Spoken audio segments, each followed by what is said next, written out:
Welcome to the School Zone, the show all about your local school districts here in the White Mountains. I'm your host, John Larsen. Today we have two of our teachers with us. They're going to share with us how we are delivering education to our kids during this lockdown. Clay and Alex, welcome to the show. I really appreciate you taking time to come and see us. Thank you. I know you have a lot going on. You're busy. You're trying to take care of your families and everything, and I just appreciate you taking the time. Not only that, I want you to know right from the beginning how much I appreciate you. I've always believed it's a teacher's heart is a special heart, and I appreciate that in you, and I'm grateful that you took some time. Start off, I'd like to get an introduction. Alex, if you'll start and introduce yourself, tell us a little bit about yourself.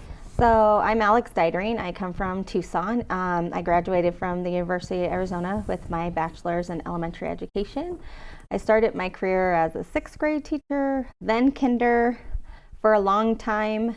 When we made the move up here and I joined the Show Low School District, I started as first grade and then I went to kinder, and now I'm the English language learner teacher for third, fourth, fifth at Nikolaus.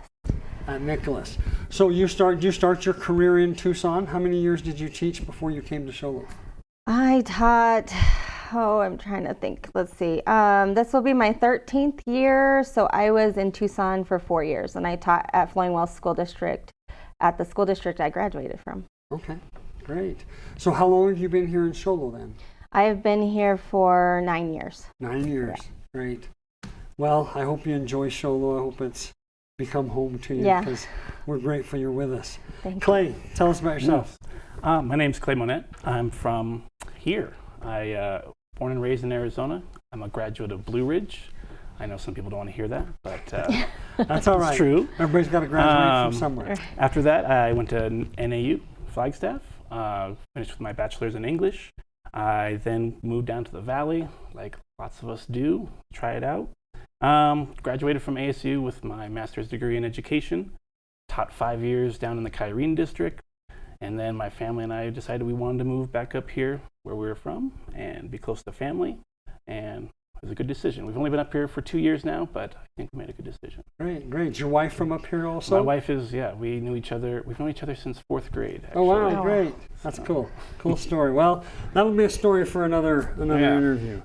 So I just wanted to visit with you about what you're doing at an elementary school to deliver education to our kids, among other things. And then you're at the junior high, and I wanted to get your take on that too. So I'm going to fire off some questions. You just, tell me what you think. Is there? As I got these questions, we worked together to come up with these questions. I want to get your take on this.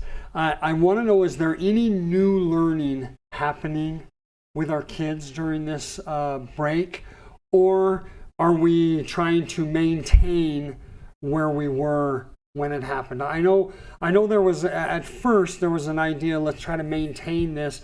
We didn't think it was going to go this far.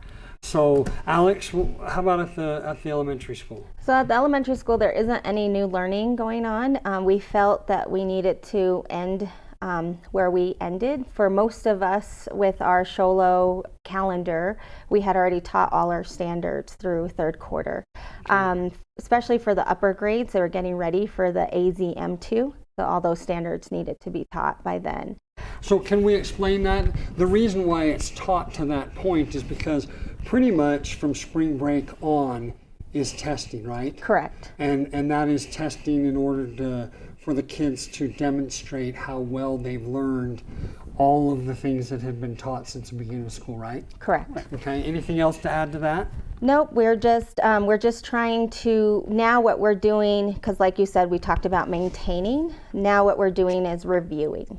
So going through and seeing if there's gaps that we can support our students with at home. Okay, how about junior high? I would say the same thing at the junior high. There's really no good time for something like this to happen, but fortunately for us in the education world, we hit all those standards before spring break. We were ready to come back, do a quick 1 week review, and then, hit the testing for the next couple of weeks. Being this time of year, after testing is when we usually, as teachers, we do those things that we didn't get a chance to throughout the year. Those fun lessons, those enrichment opportunities. So when you say, is there new learning? there is, because we're taking this opportunity to provide a lot of enrichment and a lot of opportunities for students to work at home and new opportunities that they wouldn't get in the classroom. So there's a little bit of a silver lining there, I think. So can I ask, where are we on the testing? What was the decision that we made? The kids didn't come back and test. Where's that leave us? So the state of Arizona, the governor is applying for a waiver through the federal government because the state testing is a requirement of the federal government for funding. But most states, I think almost every state, is canceling state testing, and they just have to, through their departments of education, apply for that waiver to be allowed to cancel it for the year. Okay. So what the governor told us is it's canceled. They're working on the paperwork. So I don't want our folks to think that this was a wasted year. I think it's really important that they understand that at spring break, when we took spring break and we thought we'd be back in a week, that really everything that the kids needed to learn, that was necessary for them to learn, had been taught. Correct. And they had learned it. The only problem is we don't get a chance for them to then demonstrate how well they absorbed that, and then how well they could, put it on paper, so to speak. Correct. But I'm really happy with the fact that what we needed to have taught was taught. Absolutely. And that's really a really great point that I want to bring out. Do you know? I just had a thought come in while you were talking. Do you know of any state that's still got school going on? Or my understanding that we are not in any boat that anybody else isn't in? So I was in the other day I was on a national panel. I'm part of the Teacher to Teacher program with the Bill Gates Foundation, and I met with teachers on the West Coast. Majority of the teachers are not going to be returning, but there are some teachers in the Utah area and the Colorado area who are working in charter schools that are supposed to return May 4th. And when we were discussing it, I'm not going to lie, those teachers were a little bit worried of what their future was going to look like. Yeah, I can understand that. I still hold a lot of hope that as things warm up and we enter spring and start moving into summer, that this really dies down for us and we're able to recoup and hopefully we have some things happen that will be a protection as we move into the next school year. That's the hope. Yeah, that's my hope too. So, what are we delivering to the kids as far as schoolwork or homework to do during this time? Clay, what are you delivering? So at the junior high, we have it organized by grade level. So we have all of our teachers collaborating amongst their grade level and providing content that can really fill a good part of the day for our students. If you look at let's just say the 6th grade curriculum, every day there's about 10 different activities posted from the different 6th grade teachers that students can participate in. Having said that though, our goal is to only have students be online maybe 2 hours a day and then take that learning away from the computer. We also want to do that because we know that there are families that have multiple students and there's going to be some fighting over devices and to get that internet time. So we really shoot for keeping them on the computer for 2 hours but then providing those opportunities to learn outside of that computer. So are you telling me that they can watch something or do something and then take that outside in their backyard and maybe apply it in we have teachers that are, for instance, we have a teacher that creates recipes every day and films herself doing the recipes and then provides the directions and then challenges the kids to try that out, or different art projects, finding things out in nature, scavenger hunts. So there's just tons of different things that teachers are putting together, a lot of cool different opportunities that we wouldn't normally get. So. That's cool. Alex? So we're looking at the elementary. A lot of the teachers as grade levels are making the decision on how they want to roll things out. So whether that's Edmodo, eSpark, Google Classroom, Class Dojo, packets, it's kind of a little bit of everything to make sure that we provide what our kids need, because our kids are at the younger level, right? So realistically for them to grab that computer time, or if they have high school siblings, it's probably not going to be there. So we wanted to give them an opportunity for all of that. So some teachers are recording themselves doing calendar every morning. Some read to them. I read a book. We've been working on a book, and I read to my kids every day. And then we try to meet with them on different platforms, whether it's Google Meet or Zoom. Okay. We're trying to meet with our kids at least once a week, and we're trying to stay in contact with our kids at least once a week throughout the week. So when you say a packet, is that something they actually come pick up, or is that delivered to them? How do they get in the packet? So the packets are, the district is taking care of the packets with education.com. The packets are there if anybody wants to go on preschool to 5th grade. They're free. They're independent study packets. Okay. But we know Is that just something they print off at home? And okay. We know some families might not have a printer. So we do have the packets that we're passing out during the lunchtime pickup. So at Whipple from 11 to 1 and Nicholas from 1 to 3. And some packets are going out with lunches on school bus routes. For those school bus drivers know who is looking for a packet, and they'll deliver it there. Great. So I like the fact that the district is coordinated, and by district I mean the schools too, of course. I really like how they've coordinated and made multiple ways for children to have the opportunity to continue their learning. It's just really great, and you guys are an integral part of that. Yeah, and to add on to that, junior high is doing the same thing where they can pick up packets through the during the lunch service times as well for students that maybe don't have a device or don't have that internet connection. We are trying to do everything online. We're trying to join the 21st century. Yeah, and which is a little bit tough for us up here because I don't know if this is a nice thing to say, but the internet leaves a lot to be desired. Our access, I mean, I know I'll be doing some work, and next thing I know, I've got 2 kids on other devices, and I can't do anything. Right. And so that makes it really difficult when you have, like you said, a high schooler and maybe a junior high and an elementary in the same family trying to use the devices. So that's really difficult. Are there any other platforms that we're using that you haven't mentioned already? I think those are all the platforms that we're looking at. We're using Google Classroom in the junior high. Yeah, mostly, right? Yeah, Strictly, Google Classroom. Okay. Yeah, but everybody's kind of going to what they feel a little bit more comfortable with, and making sure that the kids get it. Oh, Facebook groups. Okay. Some of the teachers are doing private Facebook groups, Okay. and that's more for the younger kids who aren't going to log in to a computer but might be able to sit on their mom's phone and watch a quick video. And it's the same thing for us. I don't think I mentioned preschool, kindergarten shouldn't be longer than 30 to 45 minutes doing that schoolwork at home. Your first grade, second grade shouldn't be longer than an hour.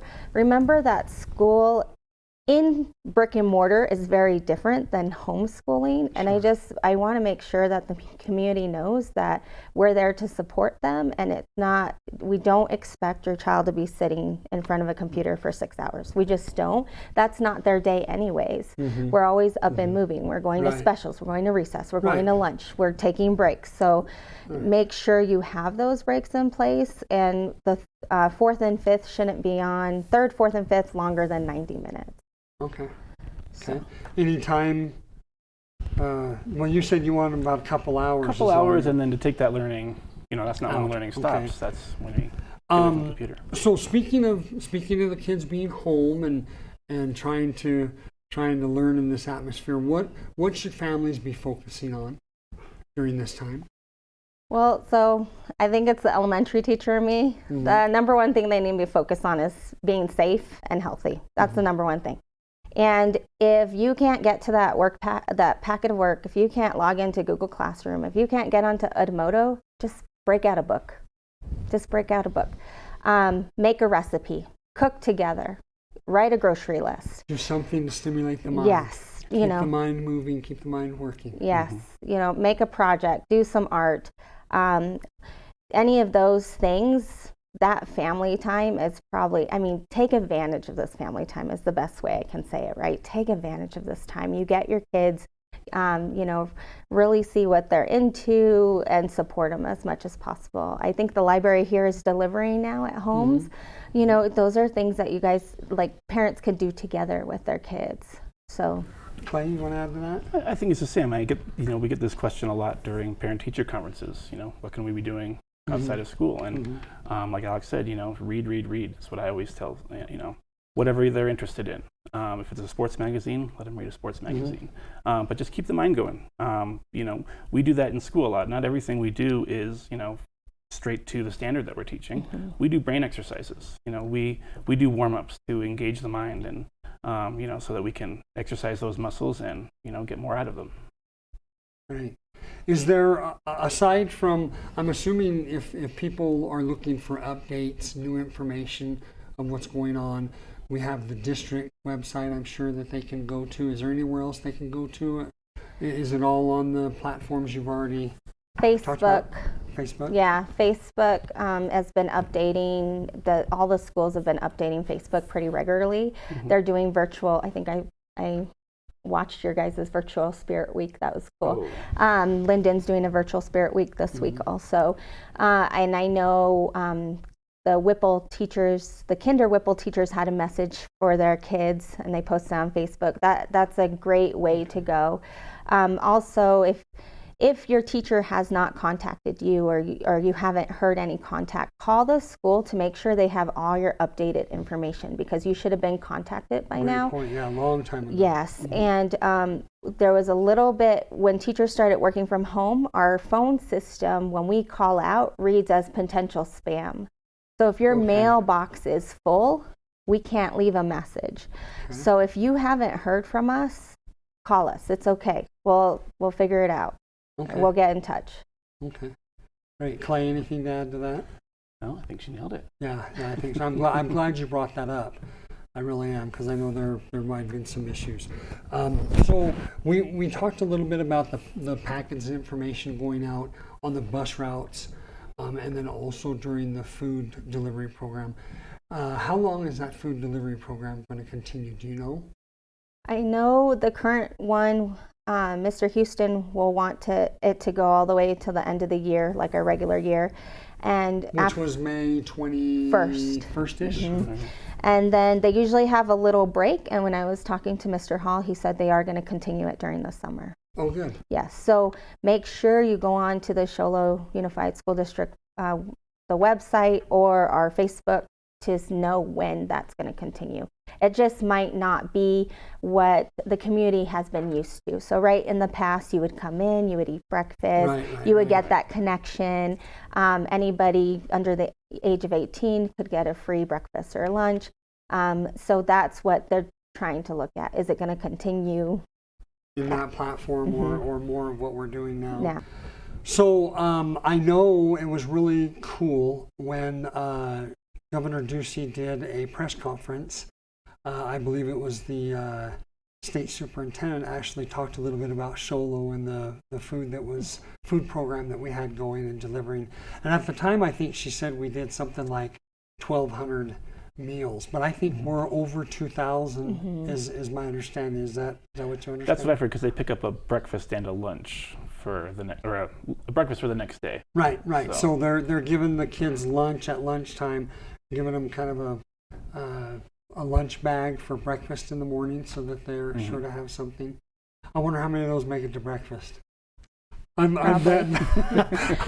I know if it would have been me, that's not making it to breakfast. And the great thing is that we're doing it for everybody. Doesn't matter what school district you come from, we're going to provide it for you. And I think that's really amazing. It is. I appreciate you bringing that out. So is there anything academically that you're providing that we haven't already talked about at the junior high? So like we said, we were fortunate enough to hit all of our main academic standards before spring break. That was our goal from the beginning of the year. That's how we outline our calendars in the district.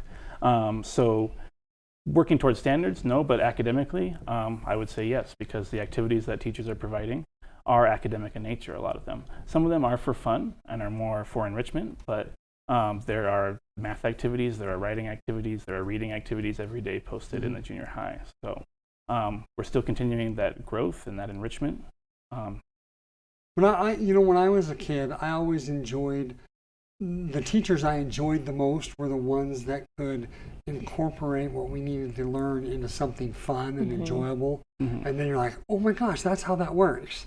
And so even recipes where they're having the opportunity to bake something or cook something or whatever is being provided, I think is really great because it just gives them the opportunity for that mind to work and to apply it, which is really great. There are going to be kids at the junior high who are not going to have, or may not, we don't know yet, we don't know how it looks, the promotion, which is kind of a big deal here. Where I grew up in Mesa, we had nothing of that at all.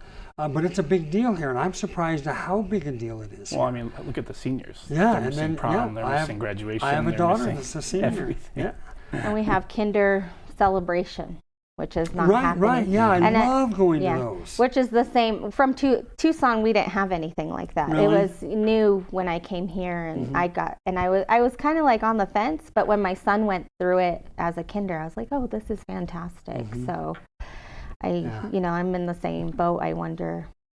Yeah, I really want the kids to understand, like my daughter is a senior and she's made the comment that, what did I go through this whole school year for? I don't get to do anything fun at the end of the year. And it's really disappointing, but the fact remains that it wasn't for naught. Right. Because like we said, all that was taught to that point. And so as long as the kids worked hard and did all the work that they were supposed to do, theoretically they learned it and they know it and they should be able to apply that. So that's really great. And I my hope is that kids don't view this as a lost year or anything like that. And really, quite frankly, I think I went back to college and got my degree online. And I think we're going to see a lot more of that in the future anyway. And so this isn't such a bad little test run for some of these, especially high school kids, to understand, how that process works a little bit, even though it takes on a different view in college setting. Right. Can you tell me some of the platforms we talked about? Can you tell me how they access like Google Chrome? You're using Google Classroom. Sorry. You're using Google Classroom almost exclusively at the junior high. Yeah. How do they access that? And are parents able to access that? Or how's that work? So one of the reasons we chose Google Classroom is because it is so versatile. We have students logging in using their PlayStations, using their Xbox consoles, using old smartphones, old iPads, and computers. So we chose it because it can be accessed from any device that can get on the internet. And then parents, they can connect their email address to their student's account. So if they are interested in, keeping closer tabs on what their student is doing throughout the day, if they still have to go to work, they can contact the teacher that they've been assigned to, and they can add them as a guardian, and they can look over, what their student is doing every day. So there's a lot of reasons why we chose Google Classroom, but the versatility is one of the main reasons.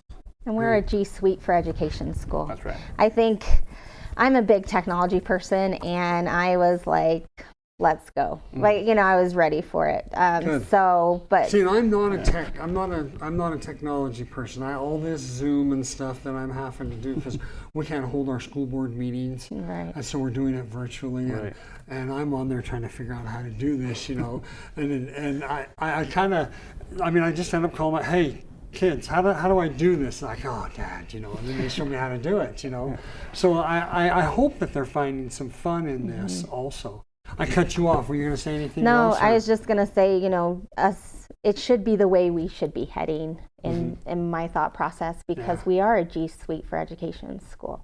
And it's a good way for the kids, even the elementary kids, probably not the K2, but 3, 4, and 5, to get ready for clay. And can you explain what G Suite school is? So that they know what that means. Yeah, so it's the Google apps And so think of it as your smartphone, you have apps and you download a bunch of apps. So Google has their own apps for education, for schools. And so they call us a G Suite for education. The suite is just the apps. Okay. And that's how we utilize it. And that's all our emails. If people have noticed, when you email us, our domain, sholo.education, that's through the Google, the G Suite. Great. I really appreciate you guys taking time to come and see us. Glad to be here. Yes. A lot. I hope we get back to some sort of a normal life for us all. I think there's so much that we learn at school, you know, the social aspect of it, along with the mental education part of it. And so I hope we get back to that. And when we do, I know you guys will be prepared. And again, I appreciate everything you've done. Thank you. Thanks for joining us here on the School Zone, and we'll see you again soon.